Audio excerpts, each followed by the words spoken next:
그녀의 행동은 전 세계적으로 큰 감동을 주었고 주변 외국인들은 이를 두고 진정한 스포츠맨십의 표본이라고 평가했습니다.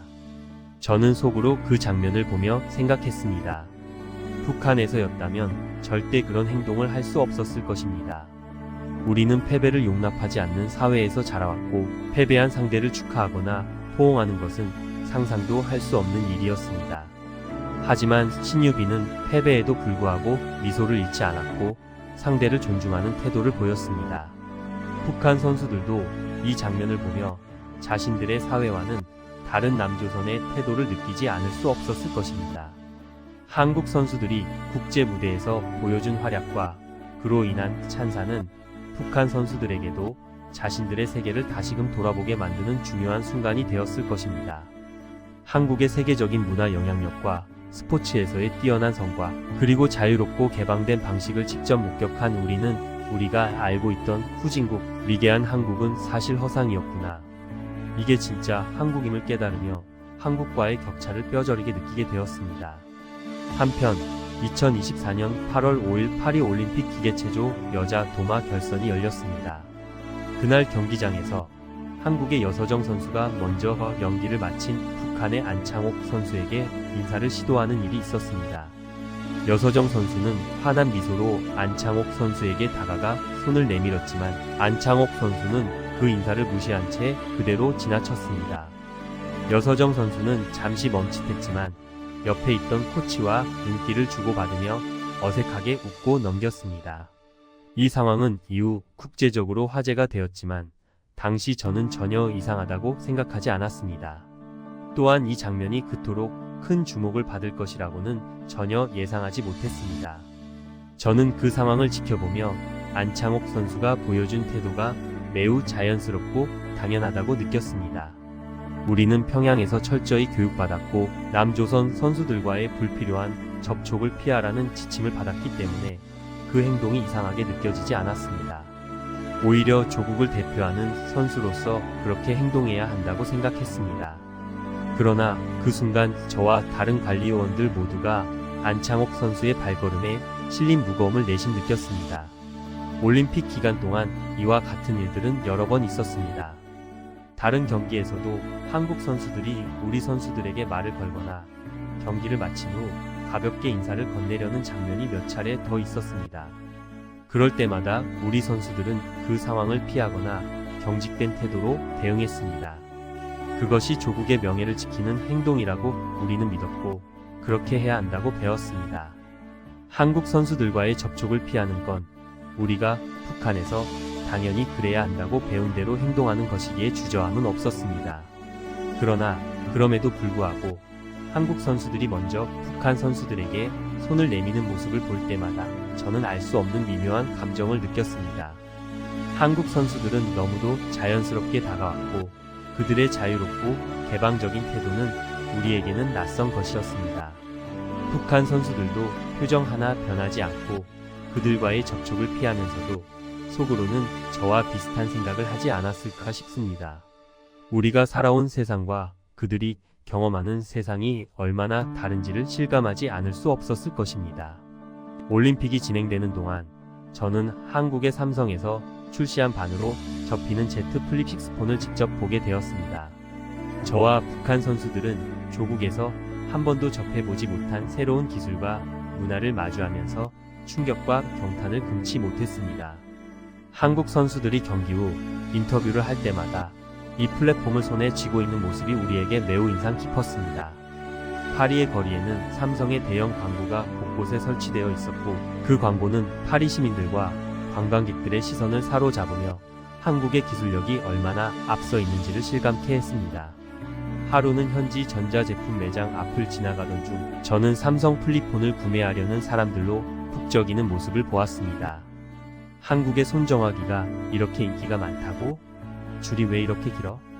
호기심에 들어가 보고 싶었지만 이내 발길을 돌려 가던 길을 갔습니다. 북한 선수들이 처음으로 이 첨단 기기를 손에 쥐고 사용해보는 모습을 지켜보았는데 플립폰이 구부러지고 펼쳐지는 순간 그들의 얼굴에 수치스러운 놀라움과 혼란을 보면서 저는 이 기술이 북한 선수들에게 얼마나 큰 충격으로 다가왔는지 느낄 수 있었습니다. 우리는 이런 기술을 들어본 적도 없었어. 저들의 기술이 이 정도로 발전했을 줄이야. 이 말을 들으며 이들이 평양에서 상상조차 할 수 없었던 현실과 마주하고 있다는 것을 깨달았습니다. 플립폰의 매끄러운 접히는 움직임, 그리고 다양한 기능들은 북한 선수들에게 신세계나 다름없었습니다. 한 북한 선수는 혼란스러운 표정으로 우리가 듣던 남조선과는 차원이 다르잖아. 이런 기술을 가지고 있다는 게 믿기지 않아. 라고 중얼거렸습니다.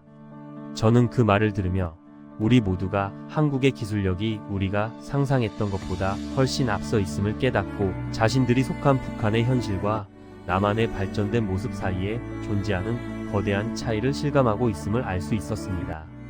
이 차이가 얼마나 뼈저리게 느껴졌는지 북한 선수들의 표정과 태도에서 고스란히 드러났습니다. 특히 저에게 가장 기억에 남는 순간은 탁구 혼합복식 시상식에서 있었습니다. 한국의 임종훈 선수가 다른 메달리스트들과 함께 삼성 플립 유폰을 사용해 셀카를 찍는 장면이었지요. 그 순간 북한 선수들이 느꼈을 충격은 쉽게 짐작할 수 있었습니다. 임종훈 선수가 자연스럽게 플립폰을 들고 사진을 찍는 모습을 지켜보던 북한 선수들은 우리는 이런 기기를 사용할 수 있다는 상상조차 못했는데 저들은 이렇게 자연스럽게 쓰고 있구나 라고 생각했을 것입니다. 한국의 발전된 기술과 자유로운 문화를 직접 목격하면서 북한이 얼마나 폐쇄된 사회에서 단절되어 살고 있는지를 생생하게 느끼게 해주었습니다. 한국 선수들이 이런 첨단 기술을 너무나도 자연스럽게 마치 당연한 것처럼 사용하는 모습을 보면서 저는 우리 북한이 한국에 비해 얼마나 뒤처져 있는지를 뼈저리게 실감했습니다. 모든 경험은 저와 북한 선수들에게 단순한 기술적 충격을 넘어서 자신들이 속한 사회와 한국의 현실 사이의 커다란 격차를 깊이 고민하게 만드는 계기가 되었습니다. 파리 올림픽은 우리에게 단순한 스포츠 대회 이상의 의미를 남겼습니다. 우리는 우리의 행동이 얼마나 제한적이고 얼마나 우리 자신의 세계 속에 갇혀 있었는지를 새삼 깨닫게 되었습니다. 그동안 우리는 남조선을 뒤떨어진 사회라고 생각해왔지만 실상은 전혀 아니었습니다. 오히려 그 반대였지요. 파리 올림픽에서의 경험은 우리에게 새로운 질문을 던졌습니다. 우리가 알고 있던 세계는 과연 진실이었을까? 파리 올림픽에서 한국과 한국 선수들의 성과는 우리에게 큰 혼란을 안겨주었고 우리가 속한 나라에 대해 다시 생각하게 만들었습니다. 이번 일로 우리가 믿어왔던 세계관이 얼마나 제한적이고 얼마나 왜곡된 것인지 깨닫게 해주었습니다. 이러한 경험은 우리에게 새로운 고민과 갈등을 안겨주었으며 앞으로의 북한의 미래에 대해 깊은 생각이 들게 만들었습니다. 올림픽이 끝난 후 우리는 다시 평양으로 돌아가야 했습니다. 비행기에서 내릴 때 저는 마음이 무거웠습니다. 파리에서의 경험은 제게 많은 질문을 남겼습니다. 우리가 믿어왔던 것이 정말 옳은 것인가? 우리는 정말 세계를 제대로 이해하고 있는 것인가? 이런 질문들이 머릿속을 가득 채웠습니다. 평양에 도착하자마자 우리는 다시 일상으로 돌아갔습니다. 하지만 파리에서 본 것들은 제 머릿속에서 사라지지 않았습니다. 한국의 발전된 기술, 자유로운 사회, 그리고 그들이 보여준 스포츠맨십. 이 모든 것들은 제가 평양에서 배운 것들과는 너무나도 달랐습니다. 저는 이런 생각들을 마음속 깊이 간직하며 북한의 미래에 대해 고민하기 시작했습니다. 앞으로의 북한은 어떻게 변해야 할까요? 우리는 지금의 상태로 계속 살아갈 수 있을까요?